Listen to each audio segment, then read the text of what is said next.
Guys এখানে দেখুন আমুদি মাছটা ভেজে নিচ্ছি। আমুদি মাছের টক হবে গাইস। দেখুন আমুদি মাছটা ভেজে নিচ্ছি। তারপরে গাইস এখানে পুঁই শাক দিয়ে চিংড়ি মাছ দিয়ে গাইস রান্না হবে। আর এখানে গাইস আছে মাছের তেল আলু দিয়ে ভাজবো। আর এখানে গাইস আছে ফুলকপি দিয়ে আলু দিয়ে পেঁয়াজ দিয়ে ভাজবো। আর এখানে আছে গাইস রুই মাছ দিয়ে গাইস মান কচু দিয়ে রান্না হবে। কিভাবে করি গাইস আপনারা দেখতে থাকুন। এখানে গাইস কাঠের জালে ভাতও হয়ে গেছে।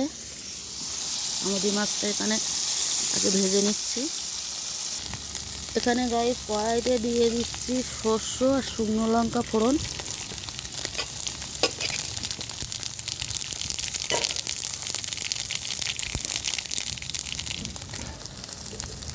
দেবো সামান্য পরিমাণে জল।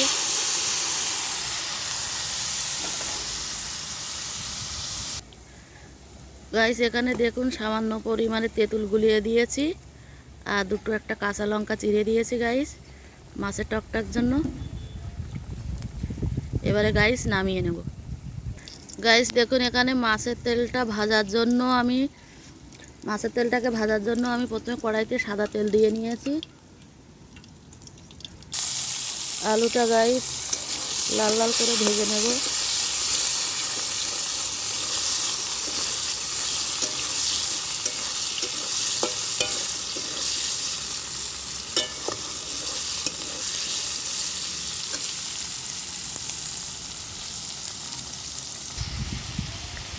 গাইস এখানে দেখুন মাছের তেলটাকে ভাজার জন্য সামান্য পরিমাণে হলুদ দিয়েছি, পেঁয়াজ, লঙ্কা,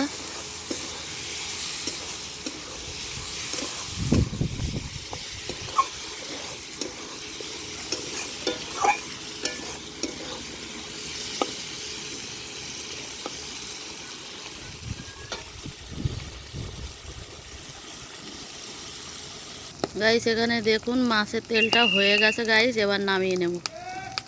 গাইস এখানে দেখুন কড়াইতে আবারও সাদা তেল দিয়েছি। পাঁচফোড়ন ফোড়ন দেবো।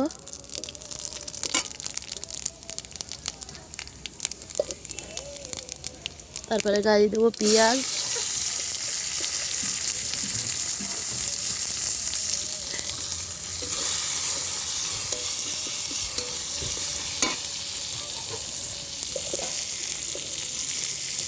চিংড়ি মাছটা দিয়ে দেবো।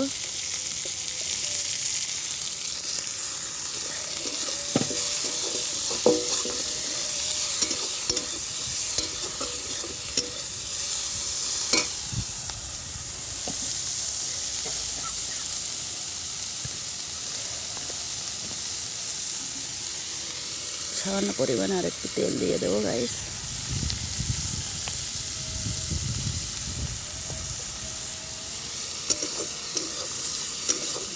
চিংড়ি মাছটা গাইস ভেজে নেব।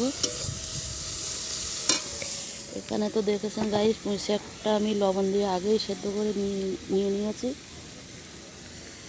এবার এটাকে ঢেলে দেবো।